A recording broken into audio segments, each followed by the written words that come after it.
और लगातार महायुद्ध ब्रेकिंग का सिलसिला जो है वो जारी है। इस वक्त की एक और बड़ी खबर का रुख करें। ईरान पर हमले की आग पाकिस्तान में भी भड़क गई है। इस वक्त की बहुत बड़ी खबर आपको बता रहे हैं। ईरान पर जो हमला हुआ उसके पलटवार को अब पाकिस्तान में भी देखने को मिल रहा है। खामनेई की मौत पर जो पाकिस्तान में बवाल हुआ वो तस्वीरें आपके टीवी स्क्रीन पर है। बवाल और हिंसा, कराची में हिंसक प्रदर्शन, 8 लोगों की मौत। शिया समुदाय के लोगों ने अमेरिकी कॉन्सुलेट पर हमला कर दिया था।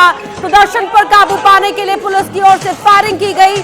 8 लोगों की मौत की जानकारी है और ये हिंसक प्रदर्शन कराची के अंदर जो अमेरिकी दूतावास है वहां पर शिया समुदाय के लोगों ने जो ईरान के सुप्रीम लीडर पर हमला हुआ उसके विरोध में यहां पर अमेरिकी कॉन्सुलेट पर हमला कर दिया और प्रदर्शनकारियों को काबू करने के लिए पुलिस ने फायरिंग की और 8 की मौत हो गई है।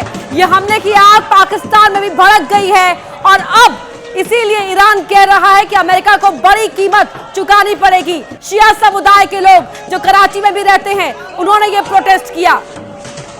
आरती टिक्कू जी, आप सुबह से ही इस बात का बार बार जिक्र कर रही थी कि देखिए जो क्रांति आवाम लेकर आती है वो आवाम को कबूल होती है, लेकिन जिस तरह से यह हमला अमेरिका और इजराइल ने मिलकर किया, दादागिरी अमेरिका और इजराइल की रही, उसने शिया समुदाय के लोग चाहे दुनिया में वो कहीं भी हो उन सबको एक कर दिया है क्या? बिल्कुल, मेरे नज़रिए से शिया समुदाय और कई सारी जो छोटी कंट्रीज़ है जो बहुत पावरफुल नहीं है, जिनके पास न्यूक्लियर वेपन्स नहीं है। देखिए, ईरान के पास न्यूक्लियर वेपन्स नहीं है, नॉर्थ कोरिया के पास है। नॉर्थ कोरिया पे स्ट्राइक करने की कोई किसी की मजाल नहीं है। जो भी न्यूक्लियर कंट्रीज़ है वो सुरक्षित है क्योंकि वहाँ पे एक बहुत बड़ा रिस्क है कि न्यूक्लियर रिटेलिएशन हो।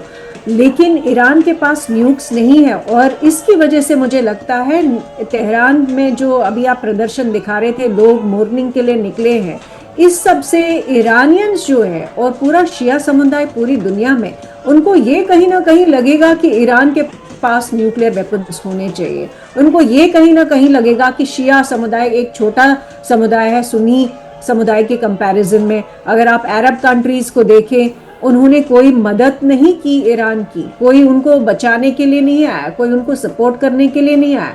तो शियाज के मन में एक आक्रोश तो आएगा ही आएगा और पूरा समर्थन देंगे। और मुझे लगता है उसी के कारण आप जो दिखा रहे थे, आपके विजुअल जो दिखा रहे थे कि जो तेहरान में इतनी बड़ी संख्या में लोग इकट्ठे हुए, वो यही दर्शाता है कि खमेनी के साथ चाहे लोगों को डिफरेंसेस हो या नहीं हो, मैं खुद क्रिटिकल रही हूँ और रहती भी हूँ और रहूँगी भी कि मैं रिलीजियस ऑर्थोडॉक्सी की जितनी भी रेजिम्स है मैं उनको सपोर्ट नहीं करती हूँ क्योंकि उनका रिग्रेसिव आउटलुक अपनी महिलाओं के लिए वो मुझे सही नहीं लगता है। लेकिन साथ ही साथ अगर आप देखें खमेनी का रिकॉर्ड कि पूरी दुनिया में बहुत कम लीडर्स हैं जिन्होंने वेस्टर्न बिल्कुल ये बात आप कह रहे हैं कि जिस तरीके से अरब कंट्री के तमाम देश ईरान के समर्थन में नहीं आए, ऐसे में ईरान अपने आप को स्वावलंबी बनाने की कोशिश करेगा न्यूक्लियर तौर पर। लेकिन जिस तरीके से पाकिस्तान में हालात बने वो दिखा देते, आप देखिए जो गुस्सा है खामेनेई की मौत के बाद, ये पाकिस्तान का जो अमेरिकी कॉन्सुलेट है कराची में, वहां पर बड़ी संख्या में आज लोग पहुंच गए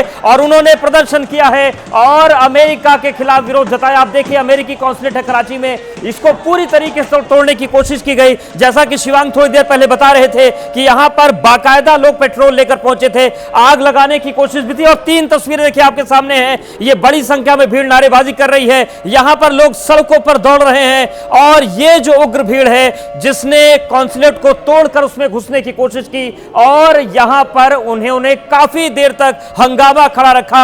हालांकि जिस तरीके से यहां पर स्थितियां बनी वो बताती है कि पाकिस्तान अमेरिकी कॉन्सुलेट की रक्षा नहीं कर पाया, दोस्ती निभाता है। लेकिन आप देखिए ये 3 तस्वीरें बता रही हैं कि पाकिस्तान में किस तरीके से शिया समुदाय के जो लोग थे वो अपना विरोध करने के लिए पहुंचे और ये अमेरिका का जो झंडा लहरा रहा है, ये पूरा कॉन्सुलेट काफी देर तक हंगामे की भेंट चढ़ा रहा और बंधक की स्थिति में बना रहा। तो ये 3 तस्वीरें हैं। आप देखिए ये तस्वीर जिस तरीके से वहां जो तमाम शीशे लगे हुए थे, दरवाजे लगे थे, उसको तोड़ने की कोशिश की गई। दूसरी तरफ आप देखिए वहां पर आगजनी हो रही है दूसरी तस्वीर में, और जो तीसरी तस्वीर है जो उसके कॉन्सुलेट के आसपास का इलाका है वहां पर भारी संख्या में, ये दूसरी तस्वीर आप देखिए किस तरीके से वहां पर लोग दौड़ रहे हैं और कोशिश उनकी ये थी कि कितना ज्यादा से ज्यादा नुकसान हम कॉन्सुलेट को पहुंचा सकते हैं।